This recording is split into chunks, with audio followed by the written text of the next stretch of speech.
Ya. Entonces, este es un bebé prematuro, ustedes lo ven más chiquitito del usuario, y ya se pasó, veamos la que se pasó. ¿Qué cosa es un prematuro?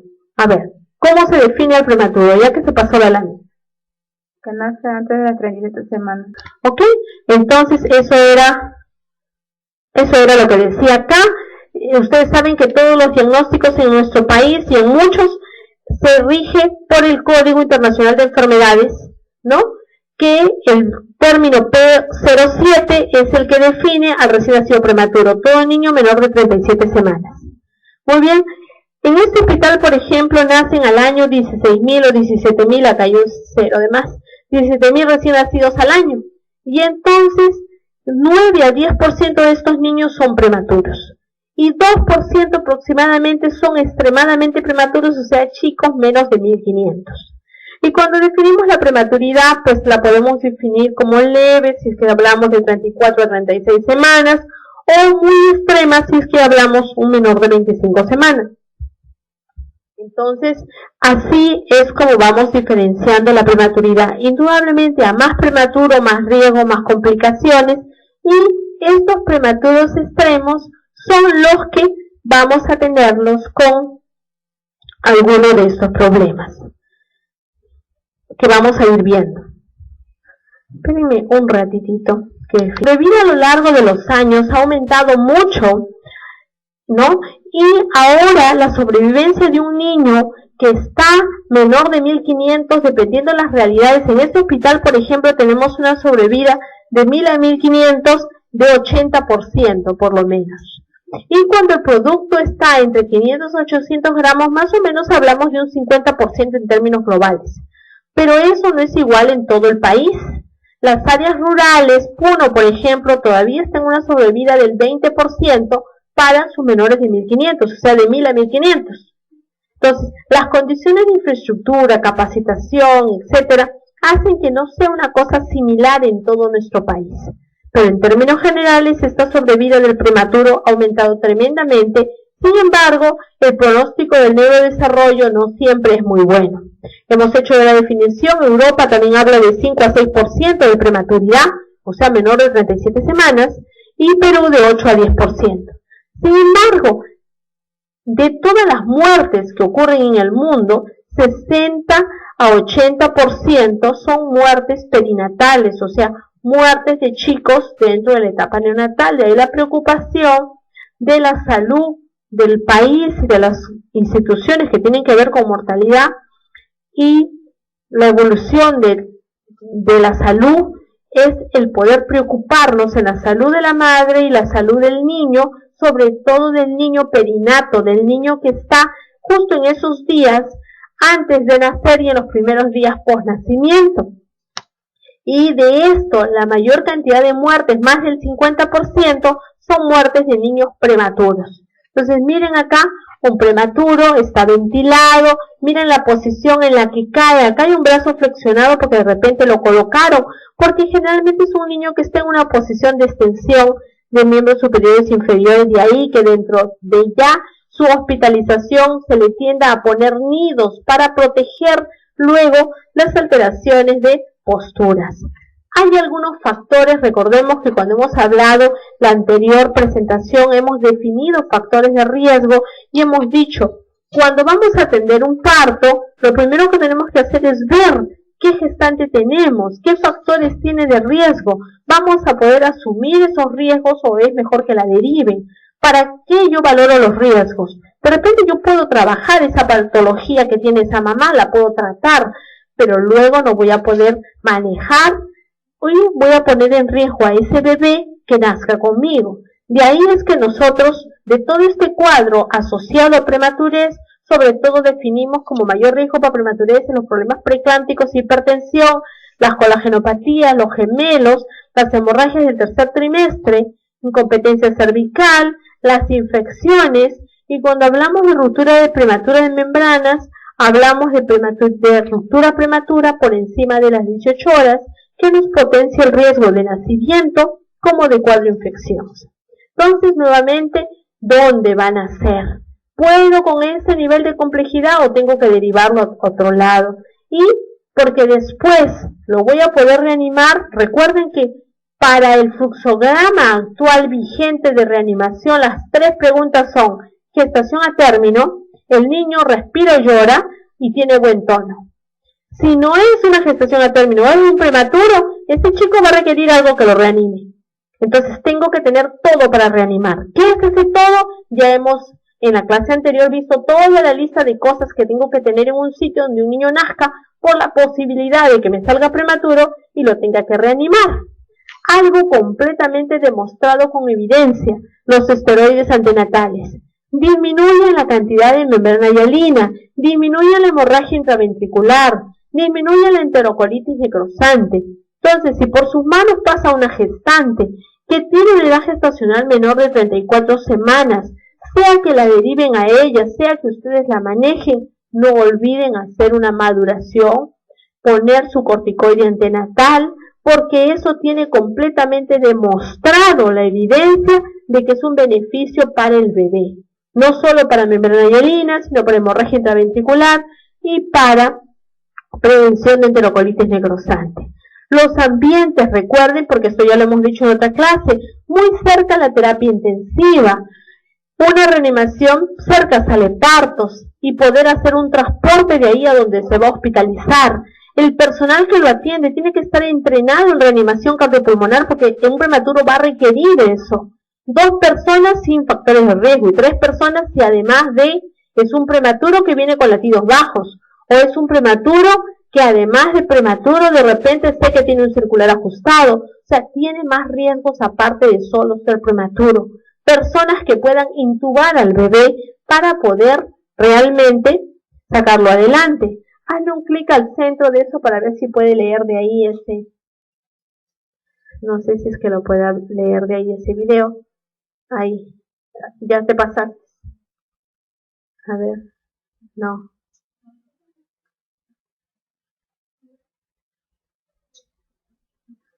No, bueno, era ese. Entonces, en el prematuro los objetivos y los principios son los mismos que para todo recién nacido. O sea, la parte, mucho cuidado que haga hipotermia, posición de la cabeza en leve extensión, aspirado de secreciones si es necesario, corte de cordón en los tiempos correctos, a menos pues que si es un niño de 800 gramos, no voy a esperar 3 minutos, el niño va a estar hipoactivo, no respira bien, tengo que reanimarlo, el corte va a ser inmediato. ¿Qué puedo hacer para protegerlo? Por lo menos ordeñar un poco del cordón que sale de la mamá hacia el bebé para que siquiera ese volumen que sale pase al bebé y pueda ayudarnos. Si es hijo de preeclampsia severa, no necesito ordeñarlo mucho porque ese niño tiene riesgo de hacer policitemia. Entonces ese niño tiene más volemia que la mayoría de niños, ¿ya? Más glóbulos rojos. ¿Para qué me preocupo tanto? Para que el niño disminuya su mortalidad, porque son los chicos que más se mueren y que más problemas tienen. ¿Qué problemas son esos que tanto menciono? Problemas de termorregulación. Si todo chico se puede enfriar y nos preocupamos mucho de la temperatura porque eso asocia a otros riesgos, el prematuro con mayor razón. Trastornos hidroelectrolíticos porque tiene una piel tan delgada que se evapora, se adelgaza mucho porque pierde mucho volumen por la piel. Trastornos metabólicos, o sea, hipoglicemia a la cabeza. Por eso, un prematuro no puede quedarse sin comer 3 horas, 4 horas. Si su mamá no tiene leche y él está estable y puede tomar su dieta, recibirá una fórmula maternizada. Solo con glucosa tampoco va a estar. Eso puede ser una primera toma, pero de ahí tiene que recibir algo que tenga mayor componente nutritivo, mayor cantidad de calorías. Si es que no va a poder ser eso, tendrá que ser una vía endovenosa. O sea porque tiene dificultad respiratoria o alguna otra cosa. Su patología respiratoria fundamental va a ser membrana hialina. Este niño tiene mucho riesgo de hemorragia intraventricular. El ductus arterioso que yo les mostraba que en los términos cierra, en ellos puede quedar abierto y generarnos mayor complicaciones. Se puede poner amarillo y hacer algo que se llama ictericia. Entonces tengo que tener un equipo de fototerapia para manejarlo. Tiene mayor riesgo de hacer cuadro infeccioso, trastornos de coagulación, enterocolitis necrosante, retinopatía de la prematuridad. La norma nacional señala que todo chico, por lo menos a las 4 semanas o a las 32 semanas de edad corregida, siendo prematuro por debajo de 2 kilos, debe habérsele evaluado el fondo de ojo para ver si no tiene retinopatía de la prematuridad. Y eso es algo hasta con principio legal que tiene que cumplirse. Otra cosa que tenemos que chequear es sordera neurosensorial. Así como hay tamizaje para hipotiroidismo en otros países del mundo, todo chico, hasta los atérminos, se les hace sus emisiones otoacústicas para ver si no tiene un déficit auditivo. En este país no lo hacemos de manera regular, pero los prematuros tienen mucho más riesgo de tener problemas de agudeza auditiva. Por eso a los 2 meses debe hacerse sus emisiones otoacústicas para comenzar, y de acuerdo al resultado su potencial evocado para ver si no tiene alguna discapacidad auditiva. El tema de la alimentación, ellos no van a comer 100%, va a haber que ir dando de a poquito, así que si es extremadamente prematuro va a requerir una nutrición parenteral, patología renal y tubular, hernias, anemias, etcétera, son los principales problemas que afronta un prematuro. Entonces, para comenzar, ellos son muy vulnerables al frío. Miren, este niño extremadamente prematuro.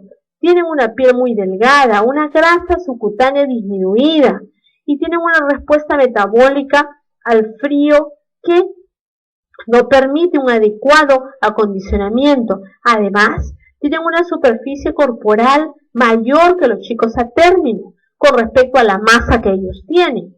Entonces, el calor es algo importantísimo que tenemos que cuidar. La temperatura de la incubadora donde los coloque por lo menos estará en las primeras horas de vida a 34 grados. Entonces, la sala de partos 24 a 26, igual que en todo niño. Pero tengo que tener, si es por debajo de 1500, una cubierta plástica donde envolverlos. Tengo que tener una incubadora disponible donde lo ponga, por más que esté embolsado. Calor local, estufa. Si no hay nada de eso y fue una emergencia, vino expulsivo y nació, tendré que ponerlo, aunque sea en un método canguro, al pecho de su madre. Pero tengo que tener mucho cuidado porque este chico se va a enfriar más que los atérminos. Y si se enfría va a ser trastorno metabólico, y el trastorno metabólico me va a llevar a daño a nivel de su sistema nervioso. Esto es las temperaturas de la incubadora que voy a respetar si es que el control es manual. Hoy en día la mayoría de incubadoras tiene servocontrol, o sea, pongo un sensor y con eso controlo la temperatura. Entonces, en esas circunstancias no necesito mucho de cuánto es la temperatura que voy a tener. Si es muy chiquitito, a veces tengo que llegar hasta 36, porque si no se pone helado, ¿no? Entonces, ¿por qué tengo que proteger tanto esto? Porque si el chico se enfría me va a hacer apnias. ¿Qué es apnea? El dejar de respirar por 20 segundos. Y eso lo lleva a hipotensión y a otros trastornos y puede llevar a la muerte. O sea, un prematuro de frío se puede morir. En otras palabras, el recién nacido prematuro necesita una temperatura termoneutral, necesita estar en 36,5, pero es poikilotérmico, o sea, en vez de producir calor, aumenta su tasa metabólica y se mantiene con la temperatura del medio ambiente. La postura normalmente limita la pérdida de calor, por eso los chicos están encogidos. Pero el prematuro, si yo no lo pongo encogido, se queda todo suelto y eso lo hace que pierda más calor. Además va a perder por su evaporación. O sea, hay varias formas como perder calor y tiene usted la conducción, la radiación, la convección, la evaporación. Todas las formas y todos los mecanismos de pérdida los tienen los prematuros. De ahí tanto el cuidado y el riesgo de esta pérdida de calor, ¿no?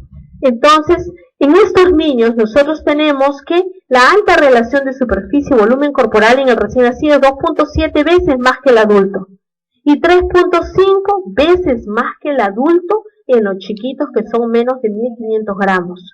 ¿Qué quiere decir eso?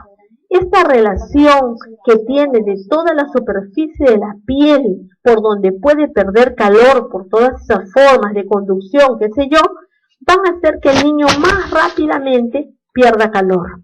Por eso los envolvemos, los ponemos en nidos para tratar de evitar estas formas como el niño va a perder calor. Tampoco podemos poner una incubadora demasiado caliente, porque si lo ponemos muy caliente, entonces este niño va a ir a hacer una hipertermia, o sea, va a poder darle fiebre, ¿no? Y se va a ir al otro lado.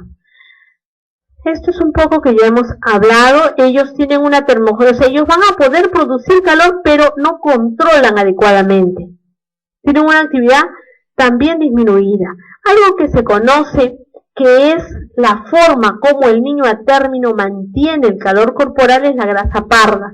La grasa parda es una estructura de grasa que está localizada en la área que es una área interescapular y que en una región muy interna, porque es alrededor de los vasos, los músculos del cuello, entre el esófago y la tráquea, también tiene otra zona alrededor de los riñones.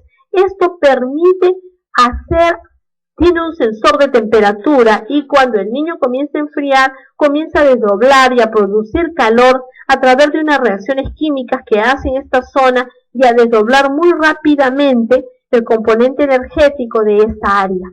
Sin embargo, el prematuro que tuvo menos tiempo dentro del vientre materna tiene poco acúmulo de esta grasa. ¿Me entienden? Y por eso para ellos es mucho más fácil poder enfriarse porque este tejido no está muy acumulado y no tiene una buena composición ni cantidad. Esto es el hipotálamo. Entonces, ¿qué cosa es lo que hacemos con estos chicos para que no se enfríen? La propuesta de la bolsa plástica. Lo recibimos con una bolsa de polietileno que debe estar limpia, ¿no? Y inclusive luego que los embolsamos, si requiere alguna mayor medida de reanimación, se ejecuta ya con el niño que está con su bolsa. Aparte de la bolsa, también le colocamos una gorrita. Se puede hacer un orificio, si se va a canalizar el ombliguito, también se trabaja a través de esa bolsa y de ese canal. Entonces, ¿alguna pregunta adicional? ¿Algo que ustedes deseen saber con respecto a esta atención inmediata del prematuro? No va a comer al día siguiente que nació toda la leche que necesita para salir adelante. Generalmente estos niños nacieron prematuros, tienen morbilidades asociadas. Yo he hablado de varias de esas morbilidades.